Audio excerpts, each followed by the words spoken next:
Вас приветствует видео без лишних слов. Сегодня я расскажу про отслойки и сколы на кончиках ногтей. Почему такое случается и как улучшить, усовершенствовать покрытие, чтобы оно носилось более 2 месяцев и четкий квадрат, даже спустя столь длительное время оставался четким квадратом без сколов и отслоек. Абсолютно у всех мастеров, включая меня, бывают паршивенькие, неудачные работы. И эти ногти месяц назад делала я. На первый взгляд с ногтями ничего не случилось, просто отросшие ногти. Но если приглядеться, особенно с торца, то видно, что ногти потеряли форму, теперь от четкого квадрата здесь не осталось ни следа. И самое противное, что от материала на кончике отслоился свой натуральный ноготь. Те, у кого такое было, прекрасно сейчас меня понимают. Это настолько противно, постоянно колупаешь это место. Туда постоянно попадают волосы, грязь, вода, и это самый минимум. И ногти тебя больше не радуют. Их хочется переделать как можно скорее. И когда такое приключилось с ногтями клиентки, она была удивлена, потому что, это не свойственно для моих работ. Когда я делаю ногти, клиенты ходят минимум месяц. В основном 1,5-2, некоторые дотягивают даже до 3. Но в тот момент на это были свои причины, о которых я немножко позже расскажу. Если у вас случаются какие-то проблемы с покрытием, не спешите отчаиваться и злиться. Не спешите выкидывать все свои материалы и закупать срочно новые. Вначале следует разобраться и проанализировать, почему так получилось. Ведь даже с самыми дешевыми китайскими материалами ногти могут быть отличного качества. Вначале необходимо, естественно, снять старое покрытие. Если вы видите, что есть отслойки, будь то на кончиках или около кутикулы, то материал необходимо снимать полностью, чтобы посмотреть на состояние ногтей. Ведь отслойки – это коварная штука, и под ними может прятаться что-то опасное и вредное для натуральной пластины.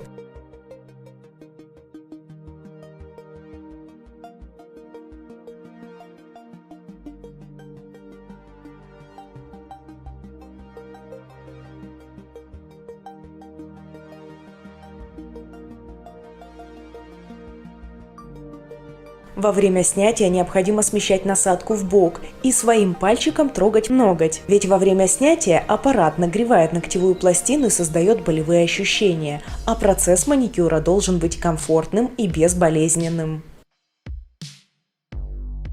Итак, прежде чем снимать старое покрытие, я избавляюсь от ненужной длины ногтей. Но моя клиентка решила в этот раз хочет длинные ногти, поэтому длину я не трогаю, сразу перехожу к поверхностному снятию материала. В процессе снятия видно, что у кутикулы никаких отслоек и покрытие носится идеально, проблемы возникли лишь на кончике. И почему же такое случается? На самом деле причин подобных отслоек довольно много, и связаны они не с качеством материала, а с принципом и корректностью покрытия. Зачастую проблемы со сколами на кончиках случаются у людей с мягкими, гибкими, истонченными или поврежденными ногтями. Поэтому первая причина – это неправильно подобранная база. Базу необходимо использовать гибкую и эластичную. Вторая причина – это незапечатанные торцы. Да, те самые незапечатанные торцы, про которые многие шутят. Но на самом деле незапечатанные торцы и являются основной причиной расслойки материала от ногтевой пластины. Но это не значит, что необходимо по 8 слоев налепывать на торец базой или гель-лаком и делать огромную колбасу на кончике. Все намного проще. Дело в том, что база со временем дает усадку и стирается с кончиков ногтей. И кончики ногтей остаются голенькие. Натуральные ногти хорошо напитывают влагу во время того, как вы моете посуду или купаетесь, и потом происходит то самое – расслойка натуральной ногтевой пластины от материала. Есть еще одна частая причина – трещин и впоследствии отслоек на кончике. Ситуация. Гибкие мягкие ногти. Хоть длинные, хоть совсем коротенькие. Их вы правильно покрываете гибкой эластичной базой и после делаете выравнивание той же мягкой эластичной базой. Далее, во время мытья посуды или купания, натуральная ногтевая пластина отлично напитывает влагу, и натуральная ногтевая пластина становится еще подвижней. Такой ноготок с этой эластичной базой гнется во все стороны, но при этом со временем появляются микротрещины и микроотслоечки, которые вы можете даже не заметить, которые со временем превращаются в более крупные отслойки и сколы на кончике. Поэтому после гибкой базы ногти необходимо укреплять жестким материалом. Так, мягкий гибкий ноготь будет прочно держаться с эластичной базой, а жесткий каркас не будет давать им гнуться во все стороны. А что и как нужно делать, чтобы ногти держались прочно, без сколов и отслоек, я расскажу по ходу работы. Возможно, у кого-то возникнет вполне логичный вопрос, почему я сделала такие паршивые ногти со сколами и отслойками. Хотя рассказываю, что знаю, как от них избавиться и знаю, как покрывать правильно, чтобы таких проблем не было. Иногда в жизни случаются такие обстоятельства, которые просто выбивают нас из колеи. И именно такая непредвиденная ситуация случилась со мной в ночь перед записью. К сожалению, четверолапые любимцы уходят от нас, как бы сильно мы их не любили, и поделать с этим ничего не можем. Запись я перенесла на следующий день, так как день у меня был как в прострации, и моего пушистого плюшевого пончика не стало. Пупсику было чуть больше 8 лет, и мы его очень любили. Только с роддома. Мой сыночек. Роженица. Мамочку поздравляем с рождением, ребенка. Что было с папкой не так? Вот именно вопрос, что с отцом? Неси к отцу его. Посмотри. Ужас. Кунсткамера. Запись, естественно, я отменила и перенесла на следующий день, но и следующий день, и дни после у меня были как в прострации. Я, конечно, работу свою сделала чисто, стерильно, ведь по-другому быть и не может. Но продумывать и чисто физически и морально я не могла. Просто делала на автомате. Я думаю, меня сейчас прекрасно поймут любители кошечек, котиков, собачек и всех пушистых лапочек.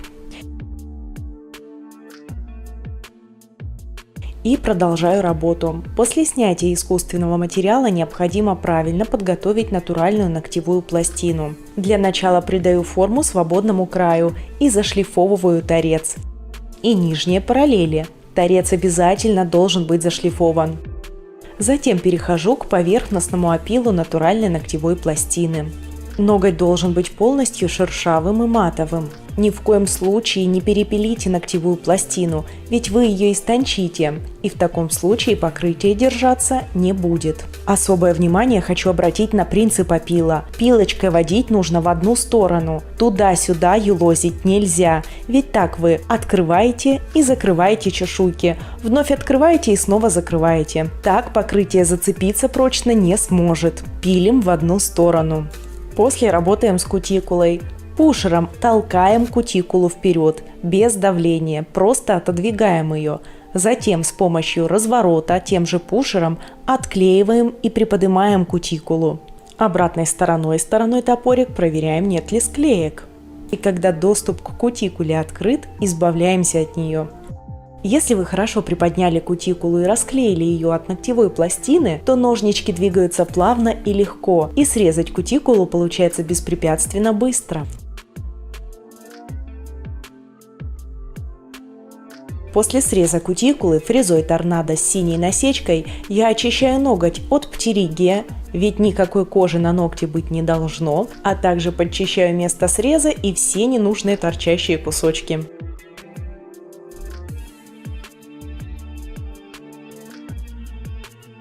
Далее нейл-препом орошаю ногтевую пластину. Важный момент – тщательно очистить ногти от пыли. В синусах, в боковых пазухах, везде, где останется хоть малейший кусочек пыли, в этом месте обязательно появится отслойка. Дегидратор – это средство, которое временно обезвоживает ногтевую пластину. Им прямо заливаем ногти и околоногтевую кожу, особенно если ручки клиента склонны к влажности. Пройтись дегидратором можно несколько раз. Далее праймер. Праймер бывает кислотный и бескислотный, хотя оба праймера все же кислотные. Но разница лишь в том, что в кислотном праймере концентрация кислоты больше. Бескислотный праймер действует как двухсторонний скотч. Но опять же, если ручки склонны к повышенной влажности, лучше использовать именно кислотный вариант.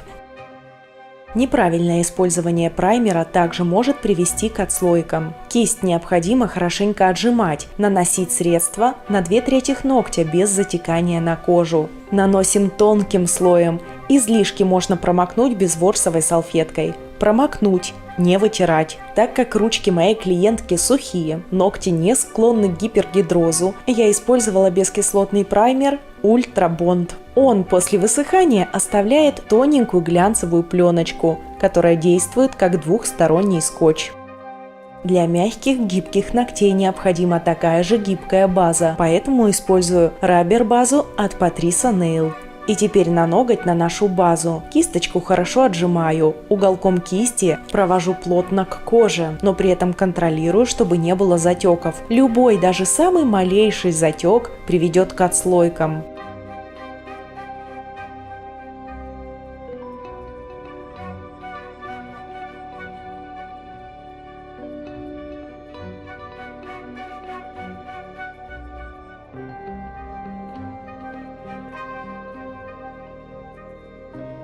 Ногти покрываю базой средним слоем. Движения кисти у меня втирающие. Я прямо вбиваю материал в раскрытые чешуйки. Так сцепка будет супер прочной. Но заметьте, торцы базы я не запечатываю. Чтобы сделать прочное покрытие без сколов и отслоек на кончике, я буду использовать другие хитрости, о которых вам сейчас расскажу и покажу.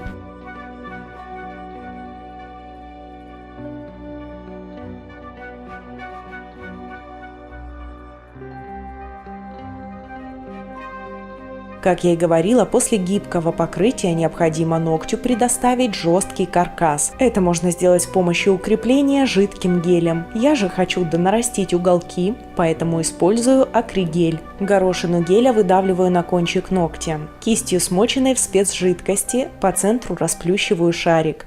И дальше стягиваю шарик вправо, расплющивая его, и укрываю правую часть ногтя как одеялком. Аккуратно поправляю и сглаживаю переход. Затем точно так же шарик стягиваю и укрываю как будто одеялком ноготь слева, выстраивая угол. Также сглаживаю переход к акригелю. Кисточкой поправляю форму ногтю, чтобы пилить было как можно меньше. После просушки, сняв липкость с ногтя, перехожу к опилу. Корректирую форму свободного края. Заужаю и выравниваю боковые параллели. Справа и слева. Затем ставлю ноготь на пилочку и поднимаю и выравниваю нижние параллели.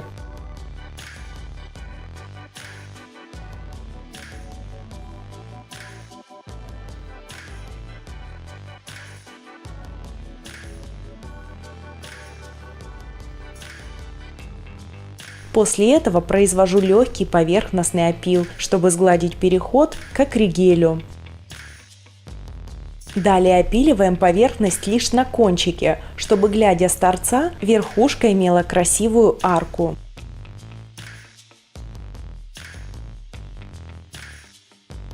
Если вы делаете укрепление жидким гелем, то сразу и выстраиваете архитектуру. Я же акригелем сделала укрепление и донарастила уголки ногтя. Теперь мне необходимо выстроить архитектуру. А это уже теперь можно сделать чем угодно. Хоть гелем, хоть базой, хоть жидким полигелем. Я использую молочную базу от Reforma, цвет Coconut White. Цвет шикарный. Здесь работаем как обычно. В тонкий слой перекрываем весь ноготь и добавляем объемную каплю, которую распределяем по поверхности. Кистью на ноготь не давлю, а если где-то мазнула не там, просто подтираю.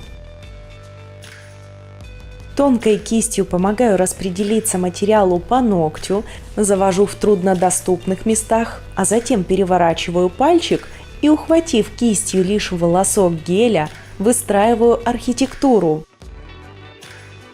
После просушки снимаю дисперсионный слой и перехожу к дизайну. Для дизайна решили использовать сочный, яркий апельсиновый цвет. Им рисуем небольшие пятна на ногтях. Пока ногти сохнут в лампе, я беру черную гель-краску от Patricia Nail и обалденную хрустальную кисть с тонким длинным ворсом. Окунув кисть в краску, начинаем творить, рисовать то, что душенька желает.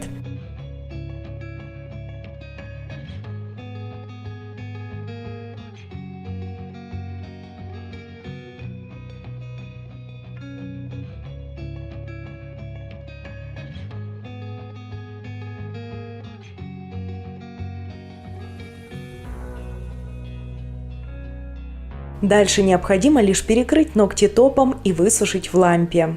И еще одна хитрость, которая 100% обезопасит вас от сколов и отслоек на кончике – это выпиливание натурального ногтя из-под низу. Так как я делала до наращивания уголков с помощью акригеля, то попадаются объемные куски материала, которые необходимо спилить. Поэтому для выпиливания из-под низу я использую керамическую насадку. Если же вы делали укрепление с помощью жидкого геля, или бывает такое, что клиент никак не хочет выпиливать свои натуральные ногти из-под низа, то возьмите обычную алмазную насадку, даже то же пламя, которым вы обрабатывали кутикулу, и просто шлифаните натуральный ноготь. Так вы очистите натуральный ноготь, освежите, ведь ногти в процессе роста впитывают пигменты и меняют цвет, а также зашлифуйте его и подготовите для дальнейших действий.